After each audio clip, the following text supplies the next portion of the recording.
Okay, today we're going to talk a little bit on making some good decisions. And we know in life, some of us make some good decisions and some of us make some bad decisions. But we're not going to judge anybody because we know we all have messed up in life. So today I'm going to talk a little bit about making some good choices. But anyway, I'm starting by saying we cannot break the Ten Commandments when we talk about on the Ten Commandments. We can only break ourselves against them or else by keeping them. We can rise through them to the fullness of freedom under God. God wants us to be free. With divine daughter, He gave us the power to choose and to make choices in life. By His own finger, the Lord had wrote the Ten Commandments on a tablet of stone. They represented the basic laws of the Almighty and have formed the underlying elements of civil and religious law ever since. And see, these commandments shows us the three great priorities of life. The first four commandments shows us our proper relationship to God.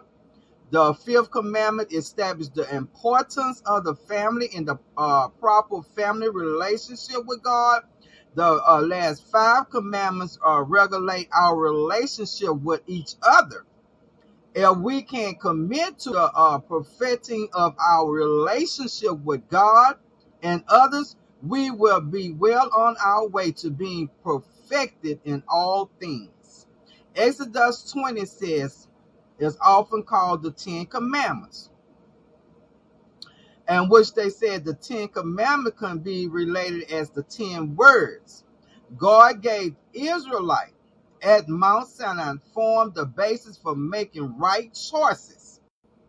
They formed the foundation on which we can make right choices, make right perspectives, morals, ethic decisions.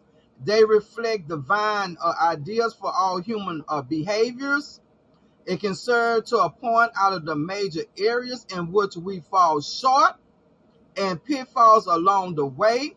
The 10 words are marks seen, say, for instance, like in a storm, where the harbor is at in the sea, to keep us navigating around the dangerous rocks and bringing us to safely home. They serve to point us to Christ, who is the author and the perfecter of our faith. So in this introduction today, what we're going to be talking on the 10 words, we have a list to to-dos. We have to address the already dones. We hear about how deliverance by the mighty hand of God provided freedom for more than 2 million people and 2 million souls of people. And freedom, they were called to live holy and righteous and obedience lives. And that's what God is calling for us to do on today. So Exodus 20 and 21 says, I am Lord, your God, who brought you out of the land of Egypt and out of the house of slavery.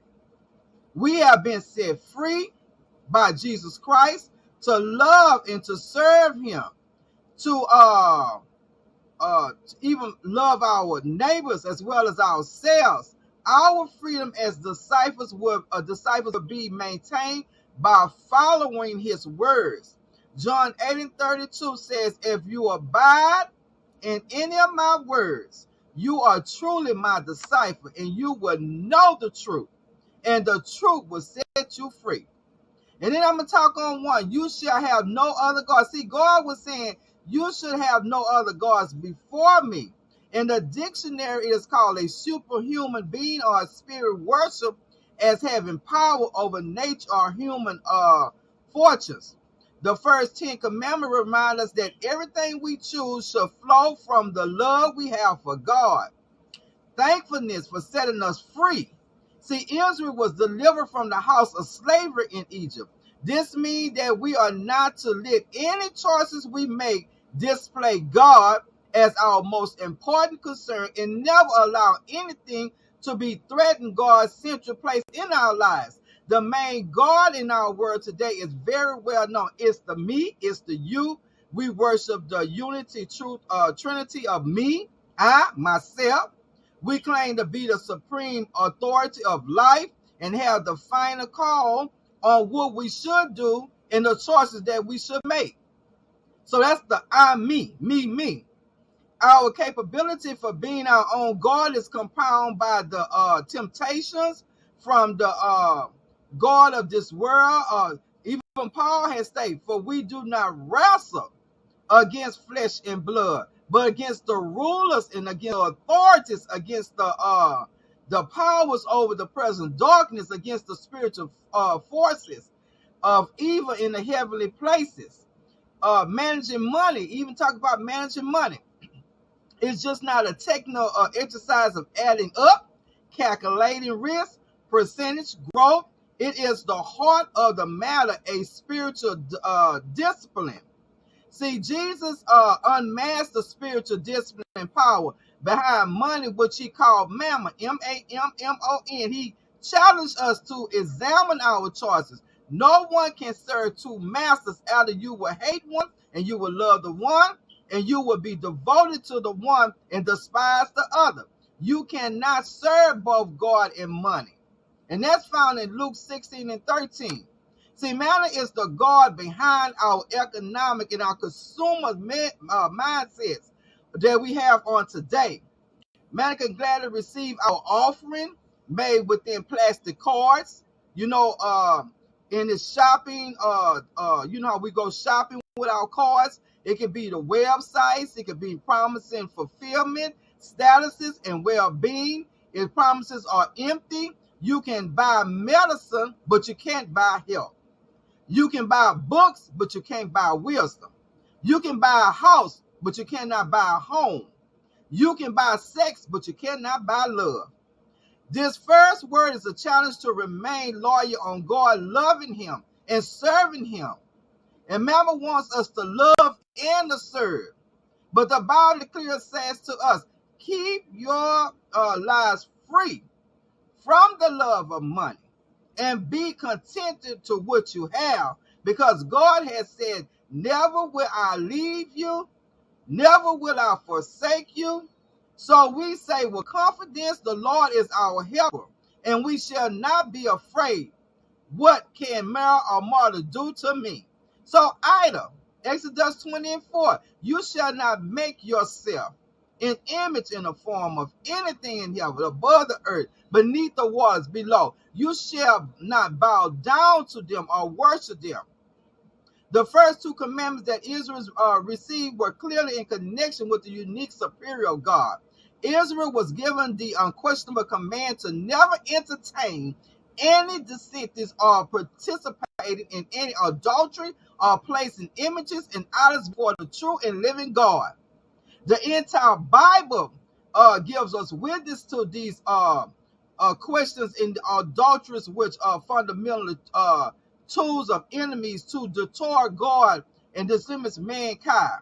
So the second word is a strong protest against adultery and materialistic through we become enslaved. The God behind money, which Jesus revealed as mammon, likes to work through material things, our possessions, which can be and become idols. We think we control them, but they naturally have the potential control over us. See, the writer in Psalms describes the nature of idols. Their idols are silver and gold, the work of human hands. They have mouths, but do not speak. They have eyes, but do not see. They have ears, but do not hear. Nose, but do not smell. They have hands, but do not feel, feet, but do not walk, and they do not make a sound in their throat. Those who make them become like them, so do all who trust in them. Idols promise much, but they are empty promises. They do not deliver. An idol is whatever you look at. It says to you in your heart, if you are that, then I feel my life has meaning. Then I know I have value. Then I feel significant and secure. Idols are the things that distract you from God. They capture your affections and your distractions, your passions away from God. Idols are what consume you instead of being preoccupied with God.